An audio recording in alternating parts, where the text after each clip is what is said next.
let's talk about the abundant life and what it takes really to experience, to have a life that is actually abundant, a life that is full with joy, happiness, love, excitement, passion, what it really takes. Well, I think that actually that there are really two ways to actually live life. That you can actually start by living life by seeing everything as a miracle, or you can have a different view where you see nothing as a miracle. And really, it all comes down to choice. And I genuinely think that to actually create and experience the good life and to experience the abundant life, you have to start by seeing yourself as a miracle. It starts with you. It doesn't start outside you, it starts with you. It starts with you recognizing and accepting almost the excellence in who you are, the beauty in actually who you are, the beauty that lies within you. So the abundant life really starts with awareness. It starts with awareness, but also is founded on an understanding and a strong conviction that you are special, that you are unique, that you are really a miracle, and that there is no one like you. But also it goes beyond that. It goes beyond that to the point where you start to see everything around you as a miracle. Now, you might say, well, I don't think you're being realistic. I don't think you're being real. But it all comes down to choice, you see, because everything around you that you see, and everything that happens around your world, all the events, all the circumstances that you might experience, the events that occur do not have any meaning.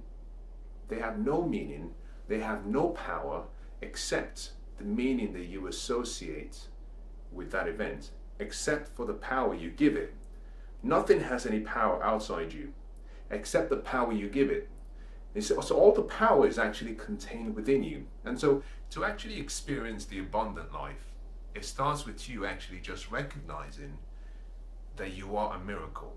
Now, this is not just a matter of me using words. This is actually a fact.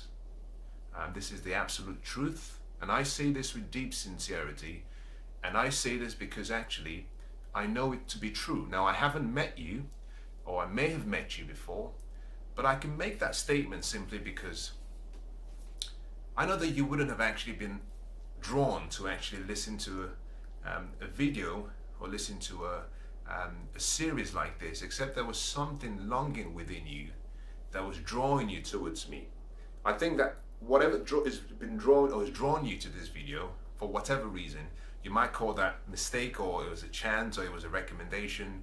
It doesn't really matter, but there's something in you that I also have within me. And what I have within me is something that tells me that I have greatness and I have something unique, and that I'm here to do something really special. But also it tells me that actually I'm connected with you, but I'm also connected with every other person who is alive today, because we're part of what I call the same body. It's the same way you can look at your physical body. You have, two hands, you have two legs, you have one brain, you have, a mouth, you have two ears. That every part of your body has a unique purpose and a unique function. It's almost designed and positioned in the right place, in the right way, for the right reason. And so I have within me something that has drawn me to actually producing this video, because there's a need within me to connect with you. The same way you've been drawn to the video because there's a need, there's something within you that has drawn you to listen. And all I want to just remind you is that you are unique, you are special, you are a miracle. That you haven't actually, you weren't born out of mistake. It wasn't something that happened by chance. That there was something specific that you were born to do. Is that the reason you were born is because there's something almost majestic that you're yet to do. And the fact you can actually hear me, and the fact you can actually see me, that's if you can see me, is proof that you're still alive and you still have breath within you. And just the fact that you have breath within you means that it's a miracle. It means that the dormant forces around, whatever you want to call it, whatever label you want to give it, is working within your favor. It's doing everything it can to protect you and keep you and nourish you, because there is still something you're yet to finish. Now, your miracle status is not just because you were born. It's a combination of actually being born, but also it's a combination of being born and actually what you're born to do. And what you're born to do is so significant and so distinct that no one else who is alive today, no one else who has lived previously, no one else who will live in the future will be given the same unique, distinct purpose. And that simply means that it's a miracle. It's a miracle. We have 7 billion people alive today, but just one of you. Now, if that's not a miracle to you, I wonder what is. 7 billion people, but you're still alive. Now, think about this. We've had 107 billion people who have actually lived. And of the 707 who lived, and even with the 7 billion who are still alive today, none of those who lived previously and none of us who are alive today is like you. That's powerful. That's just amazing.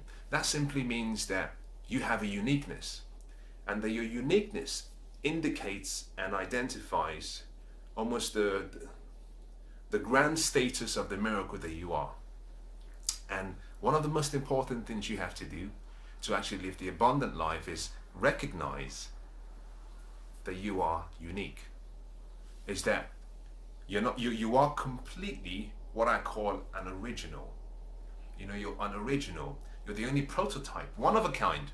There's never going to be another clone. There cannot even be another clone. There cannot be even another replica. Is that you're just one in 7 billion, which is just incredible. Now, by starting with that recognition and accepting these statements, you empower yourself to actually see almost the genius, to see the greatness within you, to actually believe that you're here for something special. And that knowledge actually should empower you with self-confidence. That knowledge should empower you with, supporting a rich self-esteem. That knowledge should actually give you a new image of who you really are, someone who is great, someone who can be great, someone who can do something really, really fulfilling in life, and someone who can be fulfilled based on what they do. So I hope you start with that, and that really, for me, I think the foundation to actually live in the abundant life is really to see yourself as a miracle and to be grateful to be alive, to be grateful to be alive, because,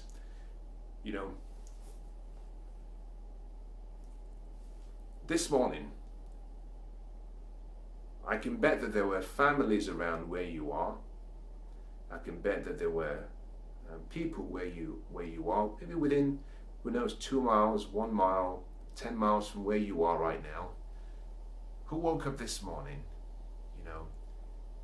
in pain, with a broken heart, who woke up this morning not really understanding why,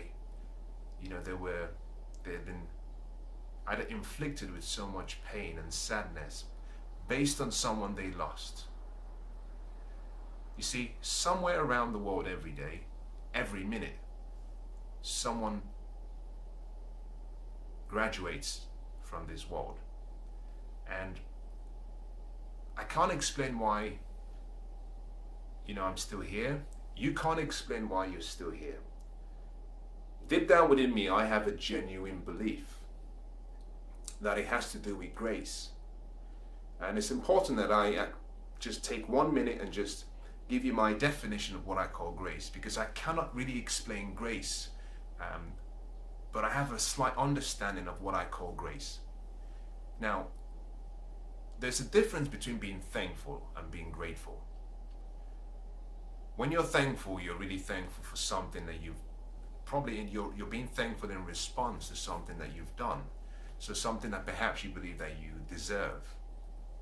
And a good way of explaining this would be, you go to work and you work hard and you fulfill the obligations for which you've been hired to do.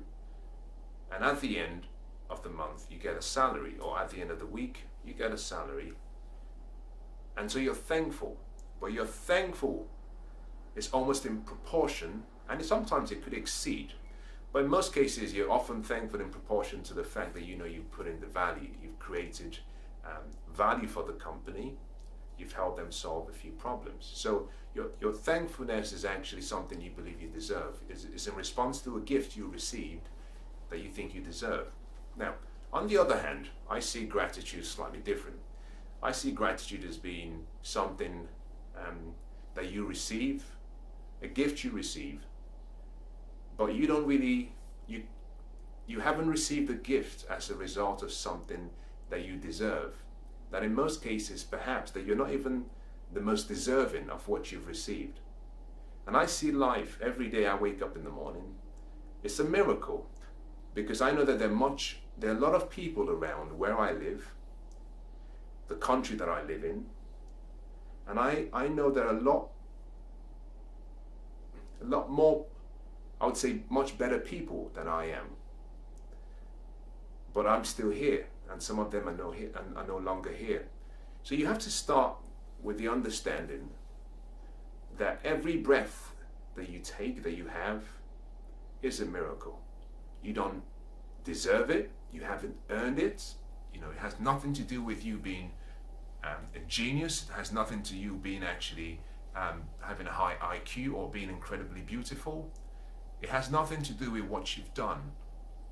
I just call that grace, because I can't really actually define why actually, and you may not be able to define why you have it. So start every day by seeing yourself as a miracle. And by seeing yourself as a miracle, what you do is you open up the gates for the abundant life to come to you. Now, the next thing you have to do if you want to experience the abundant life is to see life really as your oyster. You have to have this almost strong conviction that this is your world, that this is your kingdom. You have to have almost the same attitude as a queen or a king, where you say, this is my kingdom, this is my world. Everything in it is working for my good. I have access to everything that I need. I just need to ask. I just need to work hard. I just need to put the sacrifice and put in the effort, and I get whatever I want. So you have to start by seeing the world as your oyster. And that is simply a statement that you have to put into practice. And it's a combination of what you do in terms of actions, but also what you do in terms of your attitude. I believe actually that your attitude is so powerful. Now, William James said that the greatest discovery of my generation is that human beings can alter their lives by altering their attitudes. You see, your attitude is so powerful. It's part of the reason why most people say actually success is about 99% attitude and 1% activity, what you do. That if you have a good positive mental attitude, that your mental attitude can get you wherever you want to get to. Your mental attitude will put you in the right place just because you have a cheerful approach. You have maybe an exciting demeanor about you. You have this aura where you attract people. You see, interestingly, a positive mental attitude, the best way to actually understand how it works is by looking at a magnet.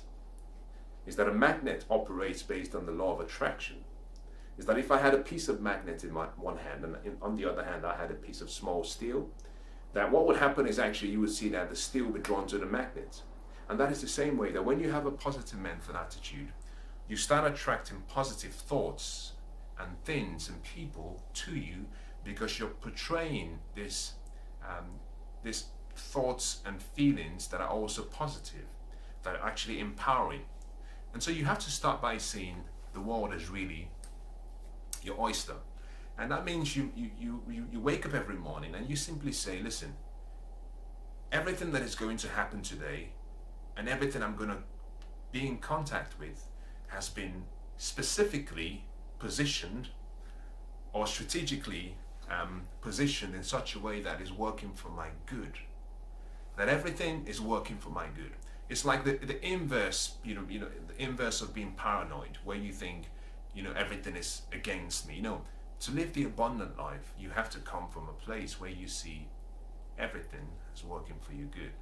Which means even when you walk out the door and you're perhaps on your way to work and you encounter a disappointment, you simply say, listen, there's something I cannot see. There's something beyond what I can see with my physical eyes, that my sight cannot show me everything, but that something behind what I can see is helping me and is working for my good. That my delays have a reason. I like the statement, that God's delays are not God's denials. But sometimes when you wish for something, the fact it doesn't happen at the pace that you want it to happen doesn't always mean that it's not going to happen. You see, you've got to have this mindset where you see life like the seasons. And I think the seasons of life, the winter, autumn, you have spring, you have summer. I believe it's a very useful analogy to really describe life. Is that you have to plant the seed, then you have to wait. But whilst you're waiting, you have to nurture, you have to protect, you have to care for the seed and care for the soil. And then you wait. And by doing all of this preparation and by nurturing the soil and by working hard and by exercising the discipline of patience, is that the soil gives you back for what you've given it. You see, the soil is very neutral. The soil simply says, whatever you give me, I'll give back to you, and I'll give back to you in many more folds. If you wait, and if you do the preparation, and if you look after me. And that's the same way that, when you go out every day, I want you to see everything that is happening as working for your good. Now think about this. If you were driving from one city to another city, and someone said to you when you got to the junction, someone said to you, there is a really serious accident further down the road, and a number of cars have actually caught fire, they're actually burning, maybe there was a massive explosion, and they redirect you and they say, well, we would advise you not going in this direction because it might affect you and your family. But take a diversion, take another route. It's a detour, and stay on that detour for another 25 minutes. And at the end of the road, you can reconnect back to the major road you were on before, and then you can continue towards your destination. Now, my question to you would be, would you get angry? Number one, would you get angry at the person who is giving you good, sound advice? Your answer is probably going to be no. My second question is, would you disregard the recommendation and simply say, well, I think he's ignorant and I don't really believe what he says, so I'm gonna go check myself. I'm gonna put the whole family at risk and I'm gonna drive down there and find out for myself. You probably would say no. Now that's the way life is. Unfortunately, life doesn't send you a messenger, always. Life will simply, activate the process for you, put up the signs to divert you, and life expects you to simply read the signs and understand that, one, because you're a miracle and still alive, everything is working for you. And the number two, that the world is really your oyster. And the number three, everything is working in your favor. Everything is working for your good. And life will just simply expect you to take the detour and then come back to the right route or road eventually. And in the same way, you've got to start every day by seeing your disappointments as blessings, You have to start by seeing any setbacks as hidden opportunities. And that simply means that when you're taking the detour, you have to do something, make it an adventure. Because you probably never would have gone that way before. You've been sent through a detour, a different route, a different road. It could be the countryside, where you might see horses, you might see sheep, who knows, you might see tractors, which you never see in the city. So you can make it an adventure. You can make it an adventure. And except you have the mindset, which is where the attitude comes in, and I talked about previously, the positive mental attitude. Except you have the positive mental attitude that this detour is okay. And except you wear that demeanor and actually decide. Remember, everything starts with a decision. It's all a choice. I think one of the greatest gifts you have is the power of choice. The power to choose how you feel, the power to choose how you think, the power to choose what you do, the power to choose who you become. It's all choice. And the quality of your life really depends on the quality of your decisions and the choices you make. By making a choice and a decision that you will have a positive mental attitude, it means that you start to see the beauty in life. I can remember this really well because actually this principle was something that I learned from a friend. And she had come to visit me, a friend of mine had come to visit me, and she started talking about things that I had never seen on my street.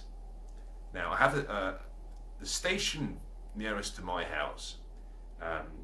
She had traveled through that station to come and see me, but she had made observations about, the light posts. There were flowers on the light posts. She had made observations about the types of flowers. There were so many things. She saw rabbits, she saw, various things that were just showing the beauty about life and nature. I had lived in the same place for about 6 years, and I had never seen it. Every day I walked past the same route to the same station, but I had never seen everything she was describing. You see, what she did is she actually opened my eyes up to what was around me, and that started to change my attitude about what to focus on. You see, because what you focus on controls your feeling. Whatever you focus on gets magnified. I like the concept that they use in car racing. One of the advice that the drivers are given is keep your eyes off the wall, because wherever your eyes go, your body goes, the car goes with you. It's that they say even when you get into a spin, when you go into a really bad spin, never focus on what you're afraid of. Never focus on the wall. Keep your eyes focused on where you want to go. You see, and what she started teaching me just by those few sentences she made was that I was focusing on the wrong things.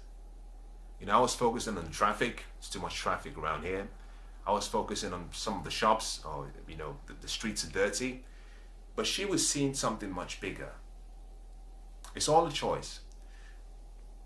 All I'm simply trying to say is simply make a decision to look for the small things in life. See life as your oyster. See life as actually working for your good. See life as actually working to give you what you really need. And when things do not go according to your plan, never see it as a disappointment. Never see it as a setback. Never see it as actually your wishes being denied. Like I said, God's delays are not God's denials. Now, the fourth principle, or the fourth way to actually the abundant life, is really to come to the recognition, come to the acceptance that everything you need is within you. Now, I'm going to pause because I'm going to repeat this, and I want you to write this down. This is so powerful. This is so vital. Everything you need is within you. Now think about this. If you're watching this from a handheld device, if you're watching this perhaps from a computer, if you're watching this on television, it doesn't matter where. If you're listening to me now, perhaps using some audio device, Whatever device you're using started as a thought in someone's mind.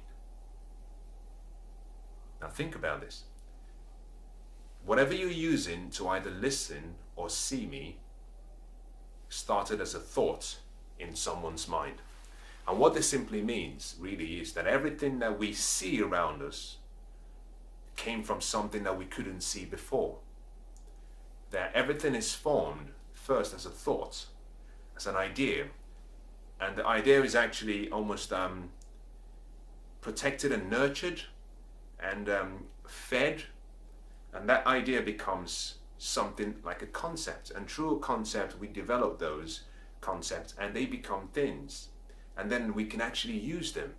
But everything that started as a thought. Everything starts as a thought. That everything you see starts from something you cannot see. So that thought itself came from inside someone. You know, if you have an iPhone, the design of the iPhone actually came from within someone. It could have been a group of people, the ideas and the designs, but it didn't just come out, it wasn't lying on the streets.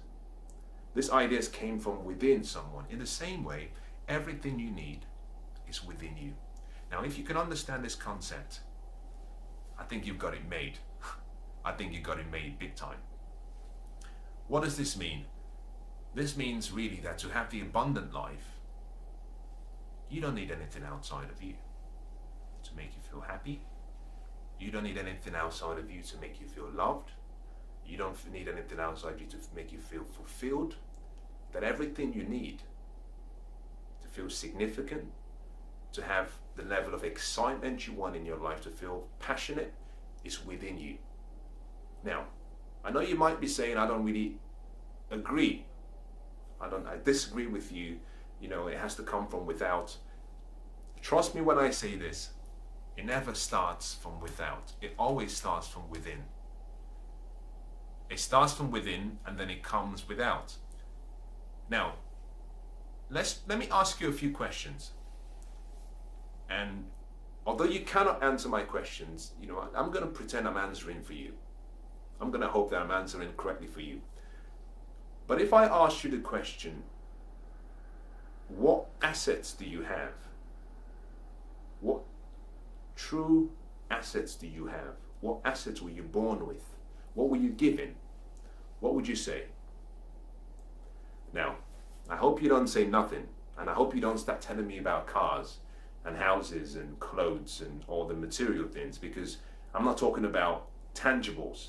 You see, all of those things you've just talked about are from without. They're still external. I'm talking about what you have inside you. Now, when I say everything you have is within you, I'm talking about the assets you have within you. That you're walking around without the mental recognition of the amount of potential you have within you. You're not aware of the amount of the genius that lies within you. You're not aware of the level of infinite intelligence that is inside you. And all I'm saying to you is, everything you want and everything you need is within you.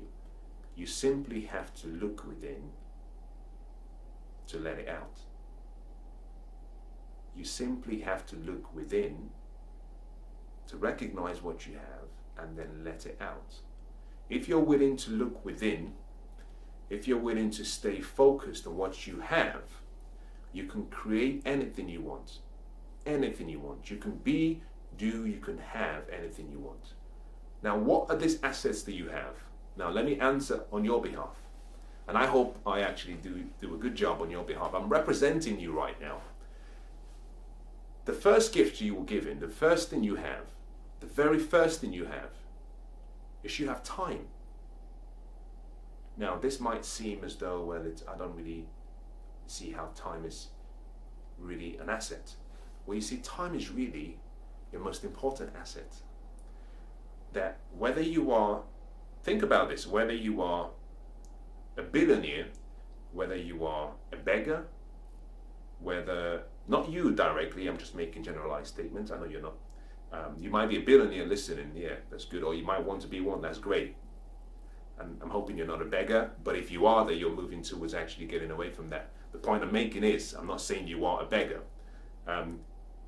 But it doesn't matter what your ethnicity is, it doesn't matter what your race is, it doesn't matter what your age is, it doesn't matter whether you're black or white, it doesn't matter what your religious preferences are, it doesn't matter who you are. Everybody gets the same quantity of time every single day. That time is where we are all common. We're equal. Everyone is equal with time. But it goes beyond that. That time is the first gift that we all get when we're born. So you're born, you're given time. And time is something that you exchange, that you trade for anything you want in this life. Now think about this. Back in the day, they used to have the whole trade and bartering process where if I had a penknife and I wanted some food, then I could exchange my penknife and you would give me food, and vice versa. That time is really a currency. Let me use a currency based on what we use today. It's really like a currency that you have, and your relationships, the relationships in your life, have not been formed by something that you did. No. The relationships in your life have actually been formed as a result of the investment of your time for those relationships. The whatever you have as tangible assets, the cars, your home, your clothes, have all been based on the exchange of your time, directly or indirectly. So for example, if you have a job, you give them your time, you add value to the company gives you back a compensation at the end of the month. But to be able to have added value, you had to perhaps go study. You may have gone to the university and you gave time, and in exchange, someone actually gave you knowledge. Someone actually gave you information that made you knowledgeable, and that information, you were able to use that information to create value. So everything you have comes down to your time. And so the first asset you have is time. And that simply means that if you can manage your time well, if you can use your time well, if you can leverage your time, that you can create anything you want. Now the quality of your life really comes down to the quality of how you use your time. Now, if you study people who are very productive and people who are successful or wealthy, how they use time, and if you compare that to people who are perhaps not, very wealthy, and perhaps people who are not successful, is they have a different understanding about time. You see, time is your most important investment. If you use it wisely, you get a reward for it. I love what Benjamin Franklin says. He says, if a man empties his purse in his head, that the best investment you can make is the investment you make in yourself. That you can empty all of your money in your head, because what you're doing is you're simply investing your time, you're reinvesting your time converted to money back into yourself, and it pays back a compounding return. So the first asset you have is time.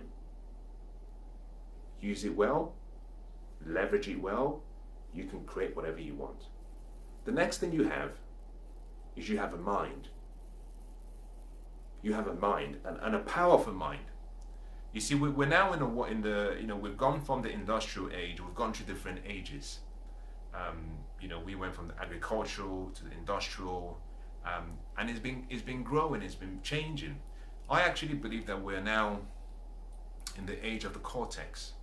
I believe that we're now in the era, or we're moving into the era of the mind, of the brain. And your mind is such a useful asset that you have, that most people haven't actually taken time to understand the power in the mind. It was Albert Einstein that said that imagination is more powerful than knowledge, because knowledge has a limitation in terms of how much you can learn, but your imagination has no limitation. The only limitation on your imagination is what you give it. Now, why is this important? It's important because your mind really has a way in which it works. And understanding how your mind works is what makes you understand how powerful you are as an individual and the level of greatness you have within you, and that leads you towards the abundant life. You see, one part of your mind which I want to just focus on, because I can talk about the mind for a number of hours. I think it's very fascinating, but you can be rest assured I'm not going to go that way. I want to talk about just one part of the mind. Your mind has the ability to imagine. We call that the imagination. Your imagination, which is what I call your dream machine. It's like the dream machine. Now, at a very young age, I love young kids, because when you're around kids who are still quite young, they still have their dream machines turned all the way up. Is that they can talk about and they can dream about, and sometimes we call it fantasizing, but not really. You see, at that age, what they're doing is they're dreaming. They're using their imagination to create. They're using their imagination to bring into perhaps a form in a picture something that could happen, something that they want to happen, something that they dream could happen. But unfortunately, as we grow old, as we get older, we almost get to the point where we become adults, or we become adulterated, and we stop dreaming because we start to tell each other to be realistic. And the question really is, what's the reality? Is it what you can see through your physical eyes? Is it what you can see through your mind? The point I'm making is that through your imagination, you can see, using your mind's eye, you can see a future that is very different to your present reality. And the courage to dream and to create a new future, or to create an image of something you want to be, something you want to do, something you want to have, is really what stirs up the passion and the excitement and the greatness within you. That greatness comes with an ignition switch. That your greatness is actually sitting with an ignition switch. It's sitting on a launching pad in your mind. To let the greatness come out of you, you need to turn the ignition switch. But the key to the ignition switch is really through the power of your imagination, through the power of your dreams. Because the greatness within you is really what could be, is your future. But for the greatness to become a reality, you've got to give it a platform to actually become all it can be. And you can only achieve that through your mind. Is that you have something in there, whatever you think, wherever you think it is, that can take you to a different world than you actually have right now. You see, if you can imagine the abundant life, now let's just say you don't have it right now, but if you can imagine the abundant life, if you can dream about the abundant life, if you can see the abundant life in your mind, and you can hold on to that image, and you can crystallize that image in writing to give it permanence on paper, and you stare at that image every day, whether it be in a picture form or in a written form, and you make a plan to achieve that, and you develop a strategy to achieve that, the dormant forces start to work in your favor. You start to attract all of the resources that you need to achieve it. And if you're willing to go to work and act as though it were impossible to fail, and you had expectation, that imagination you have will transport you from your present reality into that future that you created for yourself. So I think the second most important gift you have, an asset you have, is your mind. It's powerful, incredibly powerful. Now, the next thing you have that is within you is you have a heart. You know, the warmy feelings you have every now and then when you get maybe a card from someone you love and you care about, when you're worried about someone, you know, when you have words of affirmation, when you have words that empower you, that excite you, that you have a heart that does something more than just circulate blood through your circulation system. You have a heart that actually has feelings, and those feelings are fed from thoughts which come from the mind.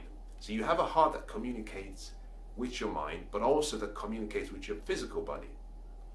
And that heart that you have is really what makes you that, what gives you that, almost the human side of you, the part of you that actually has the soft, warm, loving, compassionate, tender person. It comes from your heart. What that simply means is that you have love within you.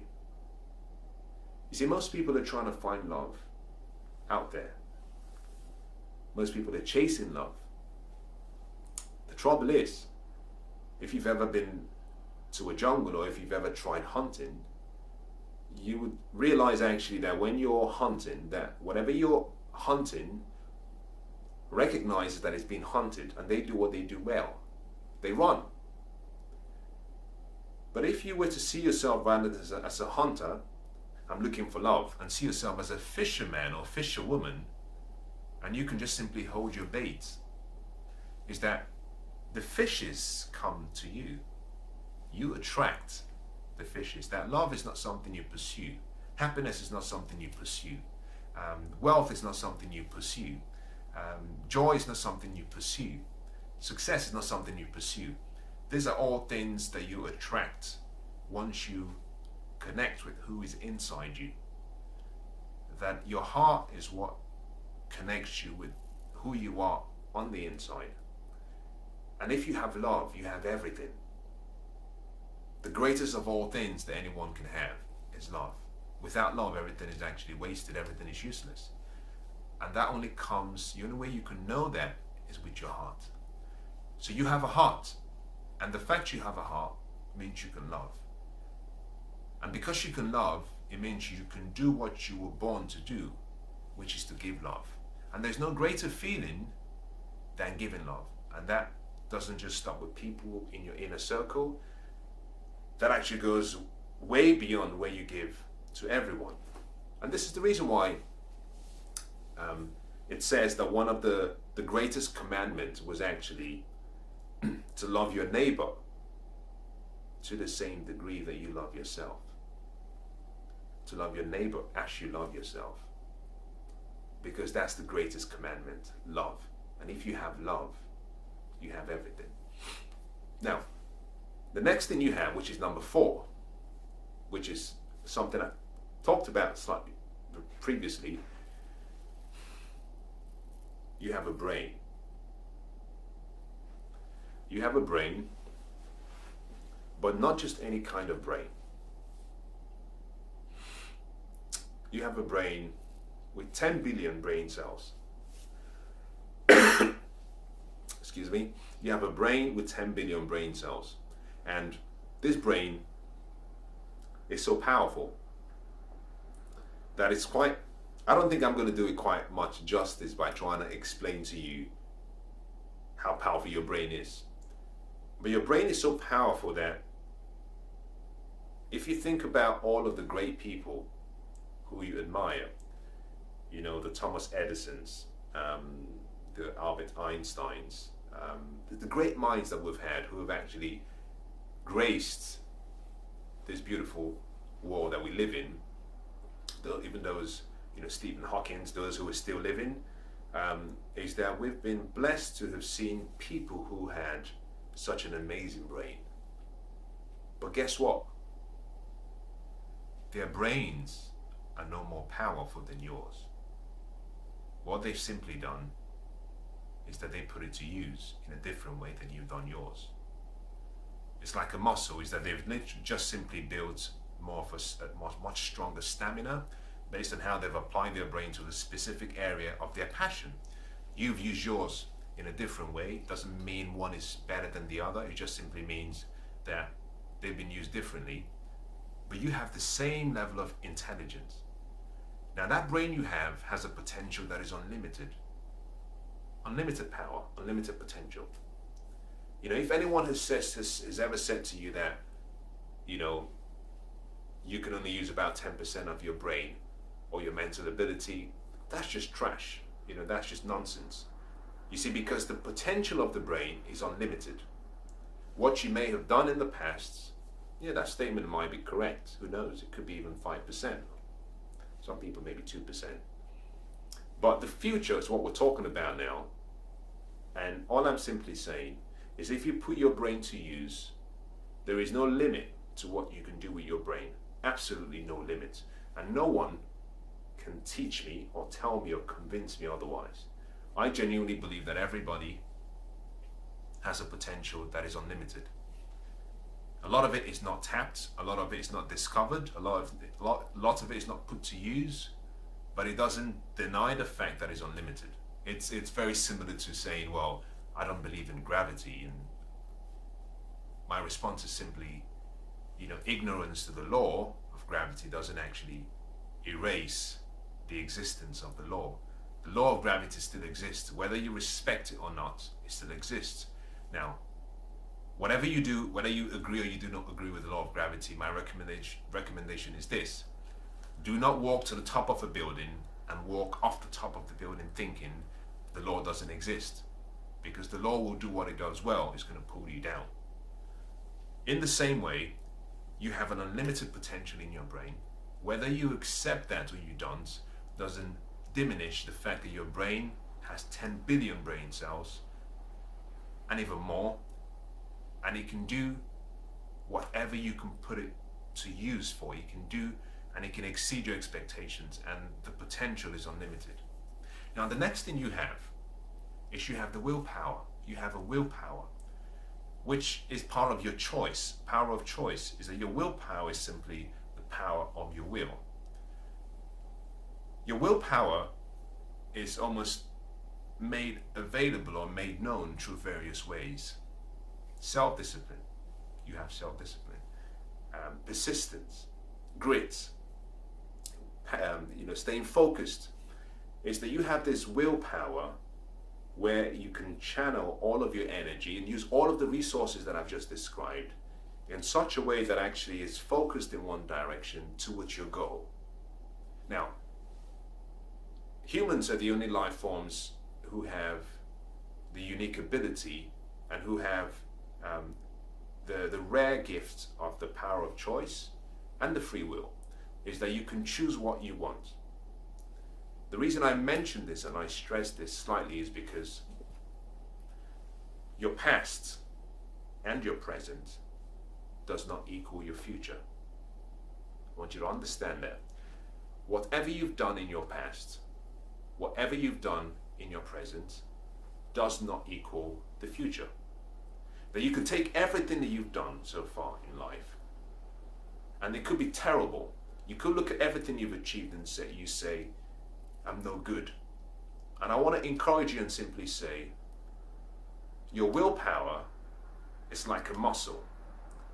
It's that the way you train your muscles in the gym, if you push yourself to the point where you feel discomfort, if you push yourself to the point where through regular practice and through consistent improvement, that your willpower starts to increase and starts to grow, which means that you can develop better self-discipline, you can develop better focus, you can develop more passion, you can be more persistent, you can have more grit, is that your future is simply waiting to be written. And you can rewrite your future, or you can rewrite your destiny based on the choices and the decisions you make right now, starting right now. That you can decide that I'm not going to live the next 20 years the way I lived the last 10 or the last 5. You can decide that you are the producer of this movie, that is your life, that you are the artist of the movie, you're the actor or the actress, and that you can choose how the story ends through one decision, and then making another decision, and then backing up with another decision, but all empowering decisions. And you can do that because you have a willpower. And where there is a will, there is a way. Is that all you have to do is decide what you want, believe in yourself,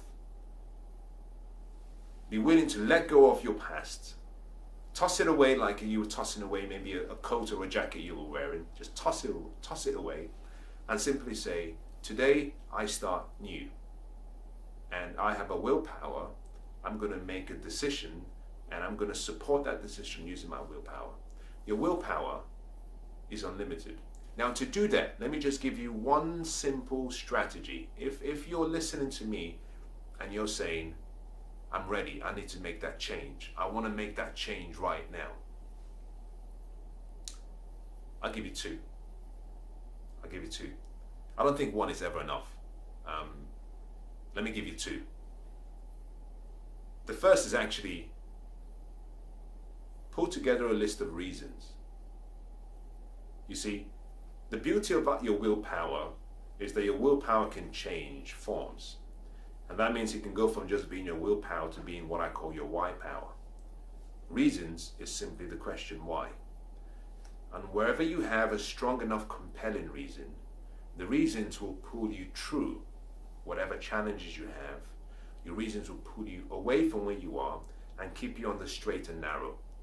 That if you simply rely on yourself using your natural, maybe your natural ability, that sometimes you might come up short. But if you can find a strong compelling reason, that if your reasons are strong enough, that the what you have to do and the how you have to do it becomes easy. Because your why gives what and how meaning. That's what gives it the energy.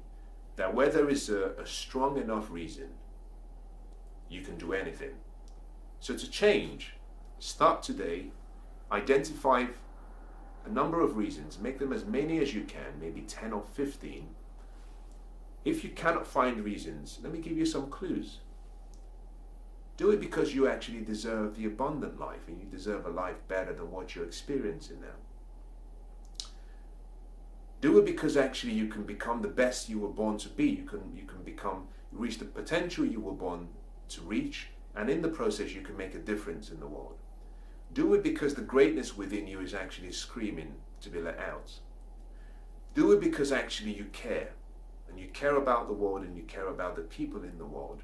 And the same way you're using either an audio device or a video device to listen or to see me, that someone actually had that same vision and they've made your life a lot easier, and they've made it possible for you to actually hear me without being in my presence. They push themselves to their potential. Do it because actually in the same way that they created value, you want to create value for the generations to come.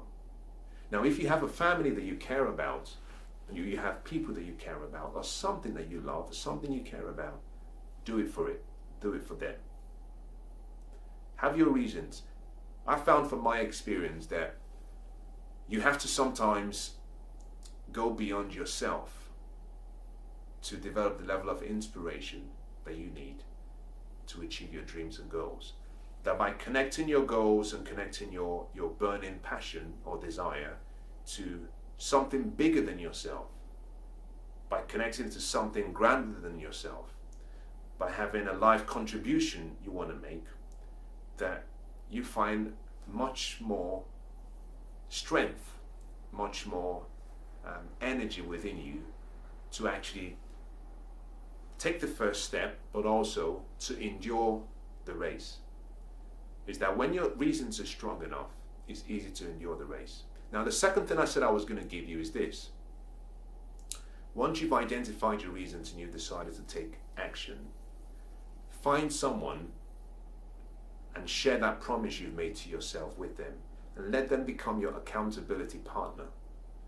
Let them be someone that can put you on the spot and say, Linda, you made this promise. What have you done? So important is that sometimes the promises you make to yourself are easily broken, but making a promise to someone or announcing a commitment you've made to yourself to everyone or a few people makes you more accountable to them. That you find that actually you hold yourself, to be kind of hold yourself to the task and make yourself more responsible because you've made the promise to someone else. I'll give you an example. I remember I went to Copenhagen a number of years ago, and I was with a very good friend of mine, and we were sitting down and we were having a few drinks, and because I've always been one of those people who, if I make a promise to myself, I want to burn my boats. I want to burn the boat so I don't actually retreat. So I suggested to him, I said, I've done this a number of times, but I've never done this with you. But here we are in Copenhagen. Why don't we make ourselves, set ourselves some new goals? And let us set the goals, let's write it down. And let's sign it. But let's just go beyond that. Let's also get each other to sign the same paper. And then let's keep a copy. And he agreed. And so I wrote down a number of goals and what I wanted to do within the next 12 months. And we said, 12 months from now, we'll check on each other. And we'll check on each other along the way once a month, every 3 months. But 12 months from now, we'll review this and see what we've achieved and how far we've gone. Remember that the goal is never really the important thing. It's always who you become. It's the journey towards the goal. It's always who you're becoming in the process of achieving the goal. It's the character you form and you build. In less than 7 months, I had achieved the goals I had on that piece of paper, and I had exceeded much more than I had written down. The reason was simply because every month, at the back of my mind, I knew I had to give account to my friend of my progress. So in the same way, once you've identified your reasons, you've decided you're going to make a change right now, from today, find an accountability partner, someone who can actually help you stay focused and someone who can help you remain sincere to the commitment you've made to yourself. Now, one last thing I want to talk about, which you have as your assets, is you have the power of words. Now, that might sound very insignificant, especially if you find yourself in perhaps a really down and perhaps not too inspiring place right now. You see, words, in my opinion, are one of the most important things that we all have as individuals. That every change that comes in your life, every level of pleasure that comes in your life, every excitement, anything you want to think about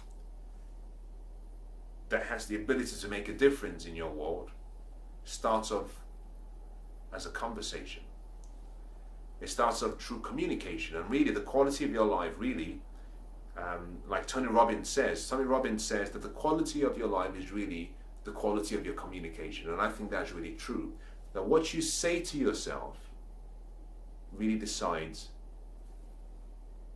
one, the level of happiness you find, the level of success you experience, the level of joy you have around you, the level of abundance you have. And so words are really the foundation to good conversations and communication. But the reason words are so powerful is because your thoughts really control your feelings. Your feelings will control what you do in terms of the actions you take. The actions you take will actually form your habits. Your habits will form your character. Your character will go on to form your destiny and will produce outcomes and outputs and results in your life. But your thoughts really are all of the crystallized ideas you have within you. And that's the reason why they say, as a man thinketh in his heart, so is he. Is that how you think decides who you become. But if you can take those thoughts and let those thoughts come out of you, they come out in various forms. It could be written thoughts, or it could be spoken thoughts. Now, words are simply spoken thoughts. Now, once you speak those thoughts, you give them life. And that's the reason why they say the word, and it became flesh, that your thoughts become physical form through words, because they come out of you. Once they're out of you, they can grow. There are two parts to the whole concept of powerful words. Number one is really the words you say to yourself. And my question to you is, are you your best cheerleader? Are you your best coach? Or are you your best critic? And I'll say that again. Are you your best cheerleader? Are you your best coach? Or are you your best critic?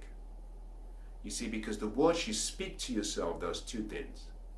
It creates faith which is belief and self-confidence and self-esteem, or it creates doubts. And really, your life is really a function. Now I want you to hear this. I think this is probably the most important part of what I've given you in this series of actually creating the abundant life. Because if you can understand this, I think it's easy for you to actually break out from any dream cocoon you might be in, or break out from any, perhaps any cave that you might find yourself, whether that be I'm using that in the form of a metaphor, is the words you're speaking to yourself is either empowering you or disempowering you. And one of the skills you have to learn if you're going to live an abundant life is the skill of how to communicate with yourself and how to talk to yourself well. Never rely on someone else talking good to you, because they may never show up. Remember what I said, everything you need is within you. So get skilled at talking to yourself, or speaking empowering words to yourself. Why is this important? You would never act contrary to your self-identity. To change your life, you have to simply change your identity. You see, your self-confidence is really formed on the foundation of actually how you see yourself. The identity you've associated with yourself. If you see yourself as someone who is kind, if you see yourself as someone who is really sweet, loving, caring, if you see yourself as someone who is wealthy, and I mean wealth in terms of actually wealth being from inside, not material wealth, if you see yourself as someone who is successful and who has the potential to be successful, and if you're willing to constantly feed those words to yourself, is that when something happens, is that you find that actually the more you hear those empowering words from yourself, not from someone else. Remember this, the empowering words have to come from you, because the love is within you. It doesn't have to come from someone outside. Is that the more you say those words, something happens. That you find actually you start to rise up to the level of that view and that image of you have about yourself. Let me give you an example. If you've ever heard of the concept of autosuggestion, there's a story that says that, there are two, perhaps I'm going to choose one, I'm not sure if this is perhaps the better one, but the account of the story says actually that there was a school that had two groups of students, and they took the first group of students and they took them into a classroom and they sat them down and they said, listen, we've observed you for a number of days and we don't really believe that you're in the right class. They said, we don't believe that you're fit for the right class where you are now. We think you should be in a class slightly lower, because your ability to actually understand and comprehend is not at the same level as the rest of the class. So our recommendation is, let's take you down to a lower class where you can actually excel much better. Now, so the second group, they took them into another class, another room, and they said, listen, we've been observing you, and we noticed something from how you perform, how you react in the class, your body language, how you deal with the questions, how you respond to homework assignments. These were very young kids, and they said, we observed, and it's our understanding that your IQ is amongst the top between 2 and 5% of the entire country. That effectively you have the IQ of a genius, and because of that we think we should put you in a special group. We think we should put you in a group where you're not influenced by the other average kids, that we'll give you extra training, we'll give you some extra support. And now we would like, if this is okay with you, we would like to actually start this program. Now they were saying this to both now, we would like to start this program within the next month. So there is some time for you actually to continue with your class. Nothing changes, But there'll be this is a transition period, and then we'll start the new process with you. Now, something really remarkable happened. The group that actually were told that actually they weren't good enough, their level of performance. Now, before I say this, interestingly, both groups were performing at an average level. There was no difference. They were good students, average students. They got their normal grades. There wasn't something really special about either. They weren't doing poorly, they weren't doing exceptional well. They're just average students. The first group, as soon as they had this conversation with them, their productivity, their performance dropped all the way down. Completely all the way down. The second group, they found that group, average students, started performing at a level that far exceeded anyone who was actually in the what you call the excellent range. That they were now behaving like, the geniuses that they had been told that they were. The point I'm trying to make is what changed. What changed? You see, the only thing that changed here was actually the words that were spoken. To the first group, the words were spoken with disempowering words. And as soon as they heard those disempowering words, because words are planted in the garden, they're like seeds that are planted in your mind, is that as soon as those seeds were planted, because of the power of autosuggestion, the students in the first group started to behave like the image that they could see about themselves. You see, what they did with those words is that they altered the image. And you will always perform in accordance with your self-identity. Is that performance always comes after self-image and self-confidence. Your performance is actually founded on how you see yourself. So the second group, they started performing better because actually they started to see themselves very differently. The words that were planted in the minds, in the garden of their minds, were empowering words. They were words actually that told them actually, this is you. They used their imagination in the positive way. I know it's a long story. The point I'm simply trying to make here is simply, words are powerful. Choose the words that you feed yourself. Number one, do not rely on words from other people. Because people will never make you any better than they see themselves. I'll say this again, and this includes, let me make a statement that actually might sound controversial. This includes your family. No one knows what's in you. No one. No one. Even if your parents have actually raised you and trained you, all they can tell you is actually what they've seen based on what they know, which is a combination of your past and your present. Now, like I said before, the equation, your past and your present equals the future, is wrong. That equation is not valid. Your past and your present does not equal your future. Your future has to do with your potential, which is what you're yet to do. And nobody can tell you what you can and you cannot do. Because really, your potential is unlimited.